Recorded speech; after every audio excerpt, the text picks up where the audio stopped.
মঞ্চে আছেন আমাদের জনপ্রিয় বিধায়িকা অগ্নিমিত্রাদি, রাজ্য নেতা কৃষ্ণেন্দুদা, আমাদের ন্যাশনাল লিডার মোর্চার শঙ্করদা, এছাড়া আমাদের প্রাক্তন সভাপতিগণ, জেলার নেতৃত্ব এবং এই প্রখর রোদের মধ্যে ভারতীয় জনতা পার্টির সৈনিকরা সবাইকে যথাযোগ্য সম্ভাষণ জানাচ্ছি।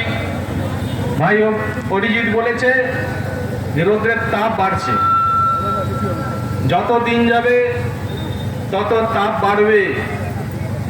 সূর্যের তাপ যদি না বাড়ে আমরা তাপ বাড়াবো।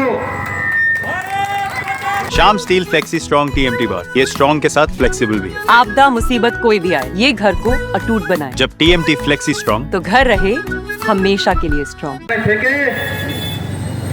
শ্যামাপ্রসাদ মুখার্জির তৈরি করা পশ্চিমবঙ্গের মাটিতে শাসন করে এই মাটিকে জেহাদিদের হাতে তুলে দেওয়া, এটা আমরা সহ্য করব না। আজকের এই যে সভা, তার উদ্দেশ্য সবার সামনে পরিষ্কার করে বলেছেন, প্রত্যেক বক্তা বলেছেন। আমি শুধু একটা বিষয় বলতে চাই যে পাকিস্তানিরা দেশ ভাগের পর যে পাকিস্তান সৃষ্টি হয়েছিল, সেখান থেকে ভিসা নিয়ে কিংবা অবৈধভাবে এই ভারতবর্ষের মাটিতে প্রবেশ করেছেন, আর কোথাও কোনোদিন ফেরত যাননি।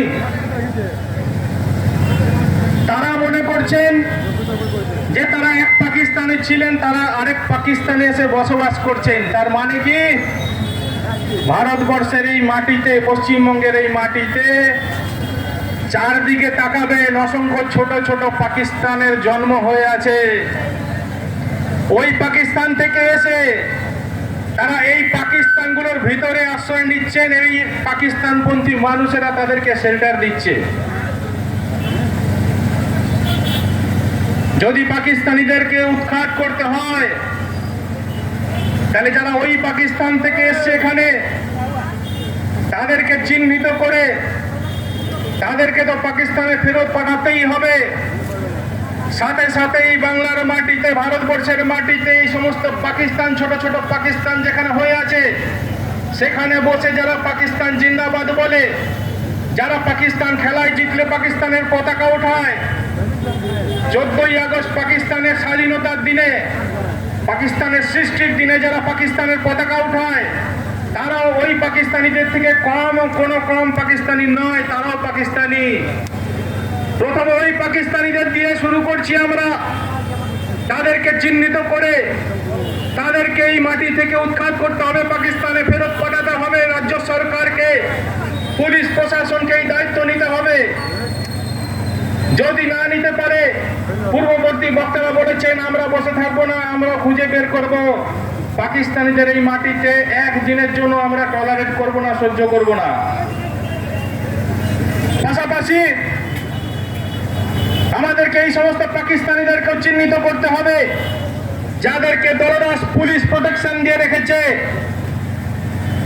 কোনো কিছু বলার ক্ষমতা নেই পাকিস্তানপন্থীদের বিরুদ্ধে। যারা পাকিস্তান জিন্দাবাদ বলছে, তাদেরকে একজনকে অ্যারেস্ট করতে পারেনি। কিন্তু যারা পাকিস্তান জিন্দাবাদ যারা বলেছিল, তাদের বিরুদ্ধে ফেসবুকে পোস্ট করেছিল, প্রতিবাদ করেছিল, রাস্তায় নেমে আন্দোলন করেছিল, এইরকম অসংখ্য দেশপ্রেমিক ভারতীয় জনতা পার্টির কার্যকর্তাদের উপরে এই দলদাস পুলিশ কেস দিয়েছে, এফআইআর করেছে, এফআইআর শুরু করেছে। ये स्टाइल का मामला है। रूपा फ्रंटलाइन।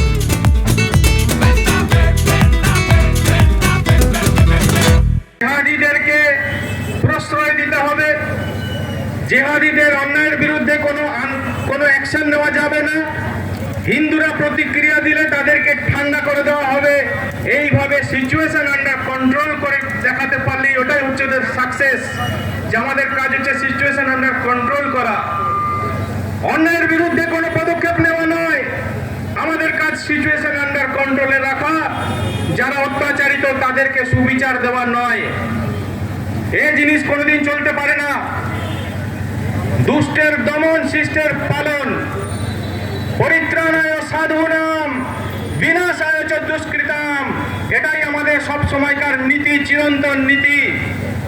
আপনারা যদি সেই নীতি নিয়ে না চলতে পারেন, তাহলে এই বাংলার মাটিতে 2026-এর নির্বাচনে আপনাদেরকে বিসর্জন দিয়ে আমরা সেই সরকার প্রতিষ্ঠিত করব, ভারতীয় জনতা পার্টির সরকার প্রতিষ্ঠিত করব, যারা দুষ্টের দমন করবে প্রথমে, জেহাদিদের দমন করবে প্রথমে, এবং ভারতীয় নাগরিক যারা দেশপ্রেমিক নাগরিক তাদেরকে সুরক্ষা দেবে, তাদের নিরাপত্তা দেবে।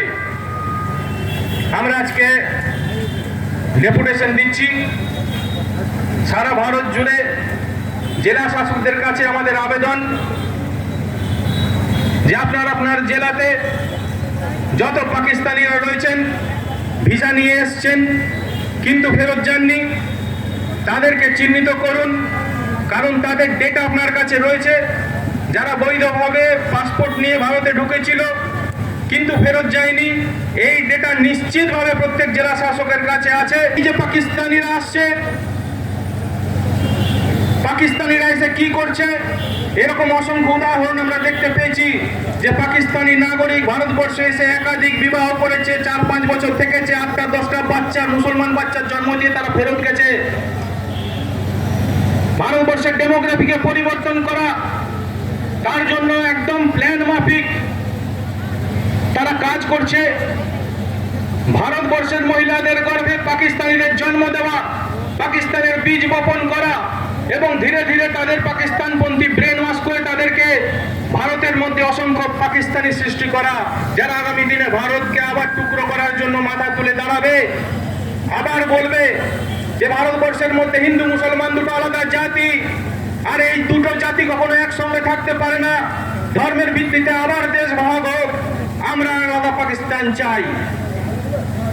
এই পরিকল্পনা নিয়ে এই পাকিস্তানপন্থীরা তারা ভারতবর্ষের মাটিতে জনসংখ্যা বৃদ্ধি করে, ডেমোগ্রাফির পরিবর্তন করে ভারতকে ভেঙে টুকরো টুকরো করতে চাইছে। এবং এদের সঙ্গে কারা রয়েছে, এদের সমর্থনে, পাকিস্তানের সমর্থনে কারা রয়েছে? পাকিস্তান মিডিয়াতে বসে পাকিস্তানের নাগরিক একজন বলছেন, বিশিষ্ট নাগরিক বলছেন যে ভারতের সঙ্গে পাকিস্তানের যতই যুদ্ধ হোক, ভারতের মধ্যে আমাদের অনেক অসংখ্য শুভানুধ্যায়ী রয়েছে।